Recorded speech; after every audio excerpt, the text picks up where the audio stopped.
Hey guys, welcome back to another video. Today in this video I'll be showing you guys how to make a Steal A game, because those games have been getting really popular lately. So let's get started. Make sure to like and subscribe for more content like this. Let's go. So first, I think that we should make the plot system. So I'm just gonna make like a part.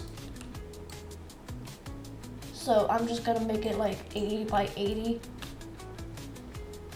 Actually, I'ma just go back. Never mind. I can't talk. I'm sorry, guys. I just got up. So, and then let's make this part. So we make the plot and then a 1x1 part that is put inside the plot, and then call it home. And then this part is called plot. And now let's just make another part called name sign, not name sing, name sign. Actually, let's just put it like up here. And also make sure to anchor all of this. So now let's add a surface GUI, text label,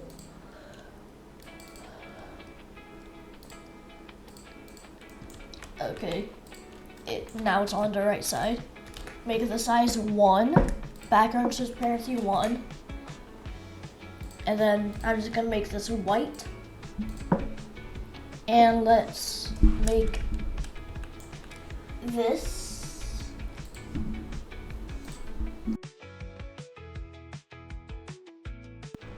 so it scales like that. And let's just make this text unclaimed plot.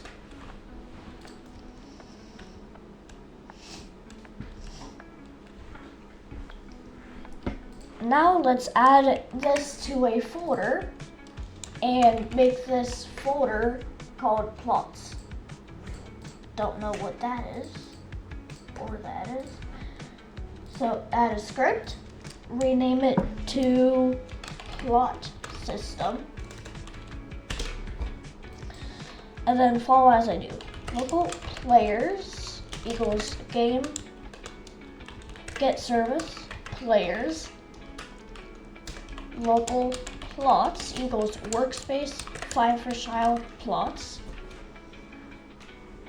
And then let's do local function assign plot player name for underscore comma plot in plots get children do. First, we also have to add a attribute to this plot. So add it, and the type is a string. The name is owner. So we have an owner attribute and as a string value. So now let's do if plot get attribute owner equals blank, then return plot.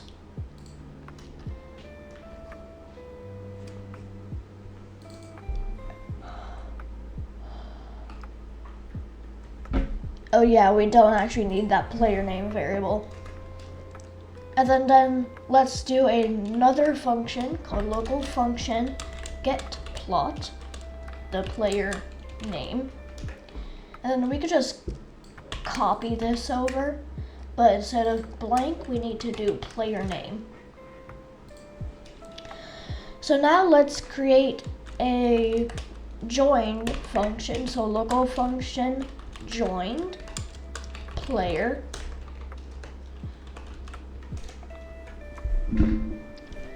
local plot equals assign plot, and then if not plot, then player kick. And then let's just do fail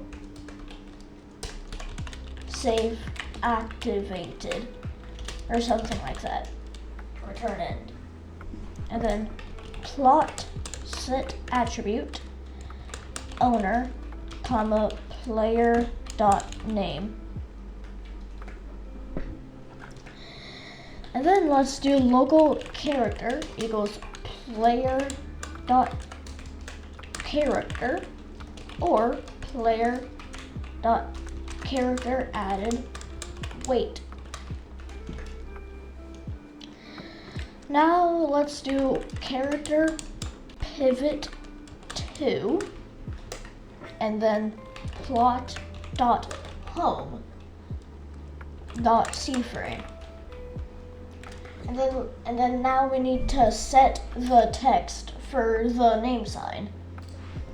So next let's do plot dot name sign dot surface GUI dot text label dot text equals player dot name dot dot plot. So there's the joined. And then let's do now local function left and then the player. Local plot equals get plot player. Oh yeah, also here I forgot to add the player variable to that. And then if not plot, then return end. Plot set attribute owner comma blank. Oh, whoops.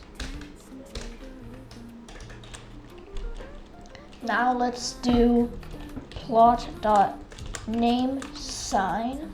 Actually, we can just copy this, and then we can just do all string, so unclaimed plot. So now oh wait, I forgot one thing. Players dot player added connect joined, and then players dot player removing connect left. So now when we play, we are teleported to our home, and it is set right there. And I'm not gonna test the leave right now because I know it works.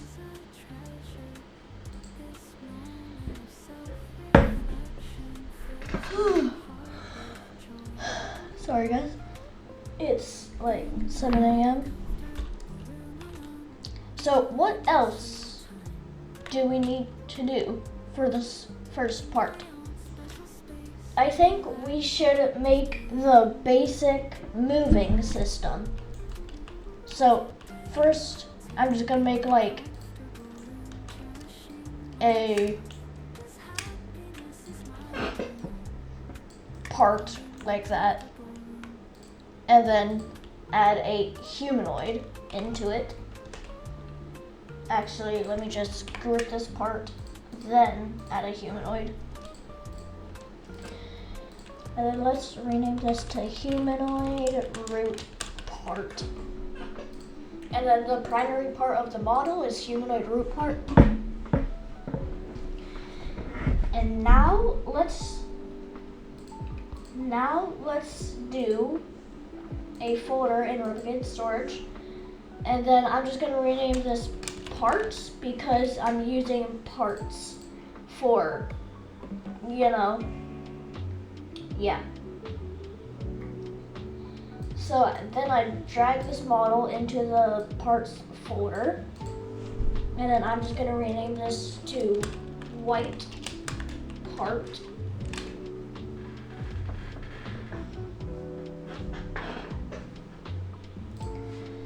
Now,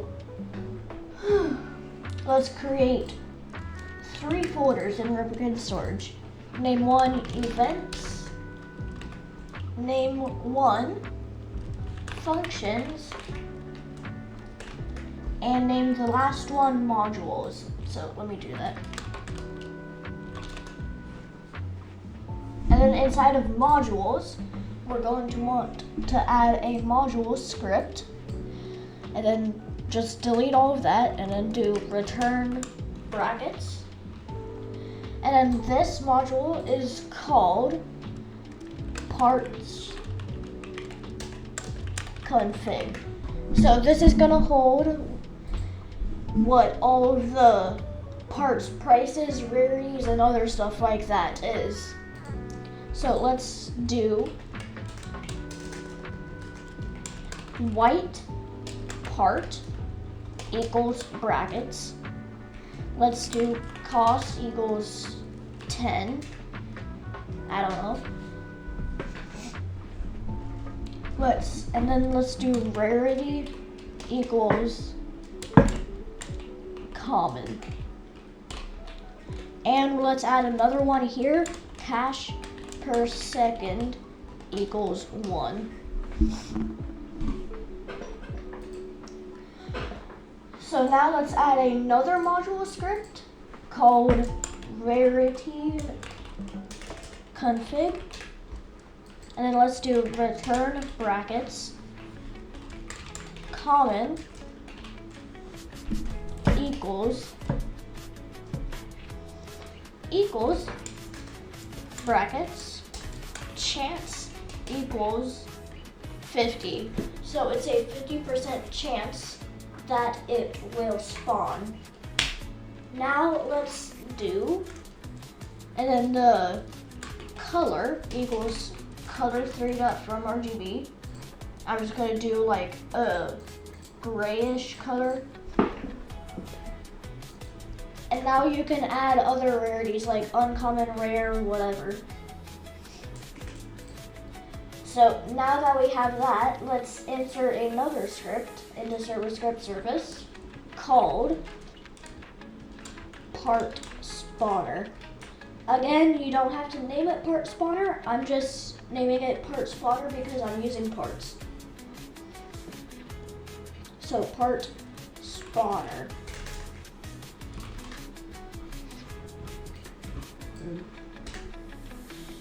Let's do local replicated storage equals game get service replicated storage.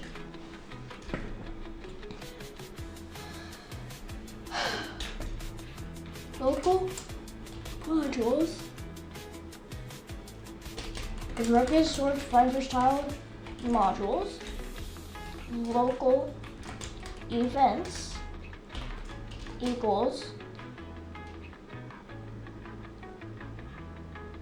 wait, what am I doing?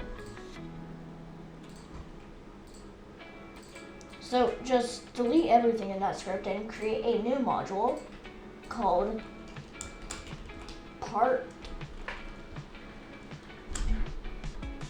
Let's just do part handler. And now let's change module to part handler. And then clone that over there. And now let's do local replicated storage equals game get service replicated storage.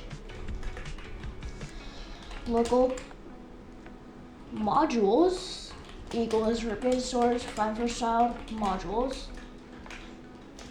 Local rarity config equals require modules find first child rarity config.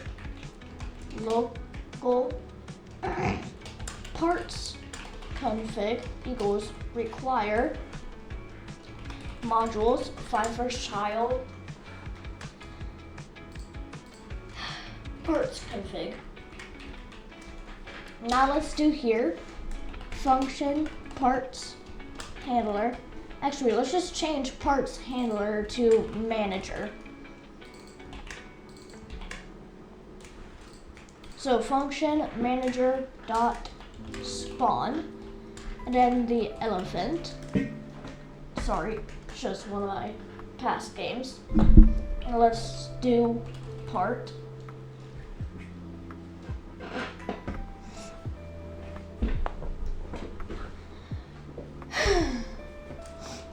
Part equals part clone. And then up here, let's just do colon instance, which says that the part is always going to be an instance. So now let's do part.parent, and let's actually create a folder in here called parts. You can just use whatever name you want, and then part.parent equals workspace find first child parts. And so let's create a part here, make it a 1x1 or a 2x2, but I'm gonna make it a 1x1, and it's gonna be called start, and then clone it and name it to N. And then let's just move these like 100, 200 studs apart. So that'll be the path that they go. And then let's add these into a folder called important. And up here, let's do local important equals workspace find first child important. And let's do local parts equals workspace find first child parts. And let's replace this workspace find first child parts with parts. Sorry. Now let's do local humanoid equals part find first child humanoid. If not humanoid, then return end. Humanoid. Actually, hold up. Up here, we also have to do part pivot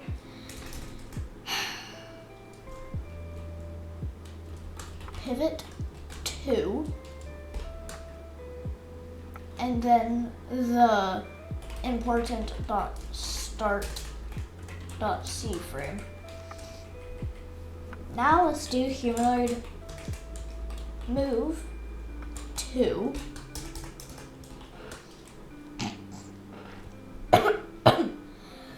Sorry, I just woke up, guys. Pivot 2, and then important dot end dot position. So now in this part spawner, let's do local replicated storage equals game get service replicated storage. Local modules equals replicated storage find first child modules. And let's do local parts handler equals require modules find first child, not wait for child, find first child parts handler.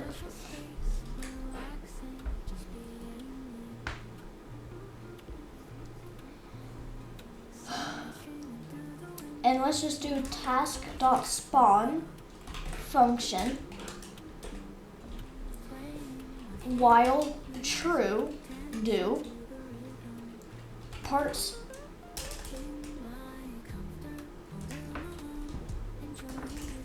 local random num equals math.random 1 So this is just a temporary for getting a random one inside of there. So math.random1, comma, hashtag. Actually, we also need to get in here local parts equals reverse to 5% parts. 1, comma, hashtag parts get children. Local part equals parts get children, square brackets, random none. And let's do parts handler dot spawn and then the part. Also, don't forget to add a task dot wait. Let's do like 3.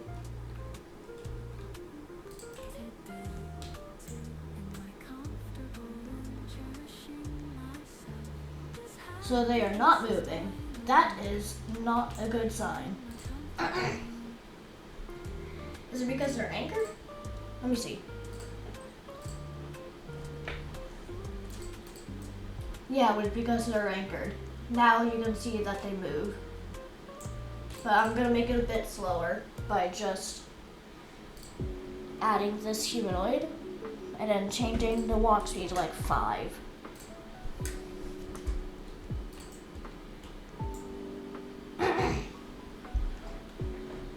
So now as you can see, well, that's a problem.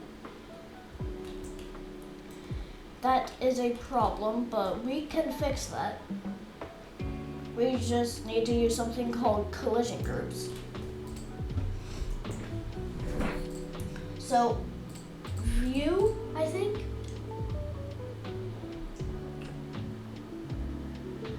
Actually, no, it was in model. Collision groups. Let's make it table view. Then add group. Parts. And then the players. So parts cannot collide with players.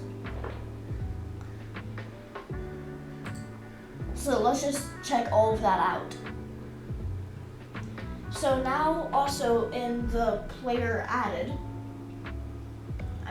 plot system, let's also do,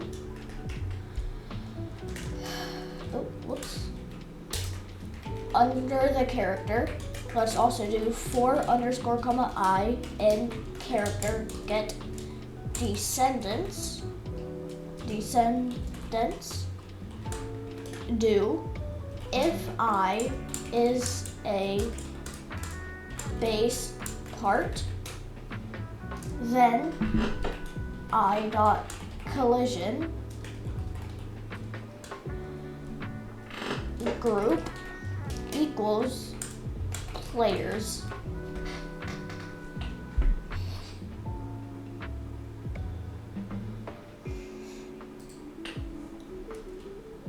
So I don't think that is fixed. I don't think that fully fixed it.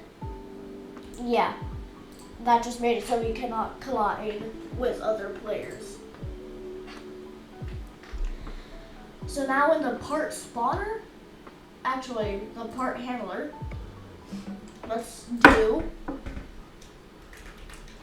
we can just clone this from the plot system. And then change character to part and change players to parts. So now when we play,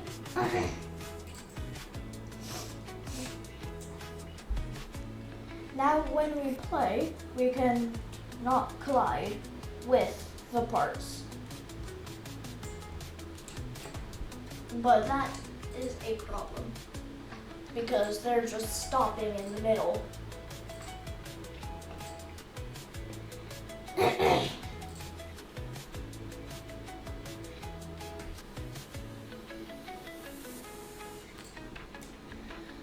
So how can we fix that? Let's see. Humanoid.move to finish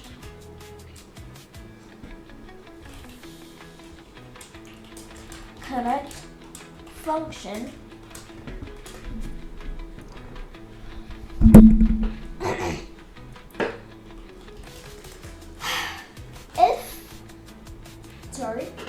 if parentheses part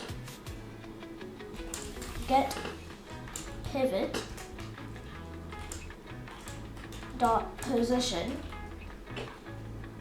minus important dot end dot position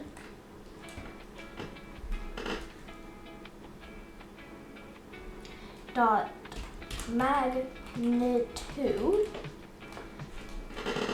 is greater than 1, then let's start this up again. So humanoid move to important dot end dot position. So now that should fix it. Never mind, it does not.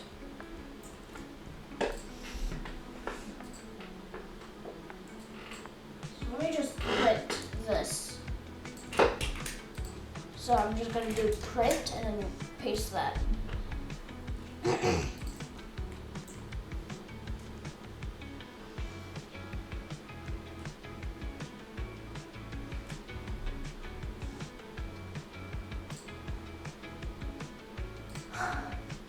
So this is less than 1.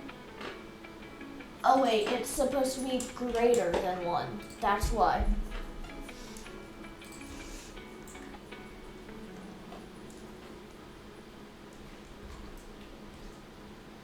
Yeah, there we go. Now it keeps going. As you can see.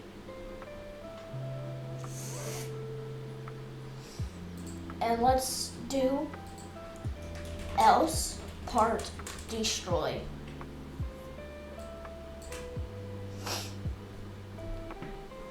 And then that will basically be it for part 1 on how to make a Steal A game in Roblox Studio.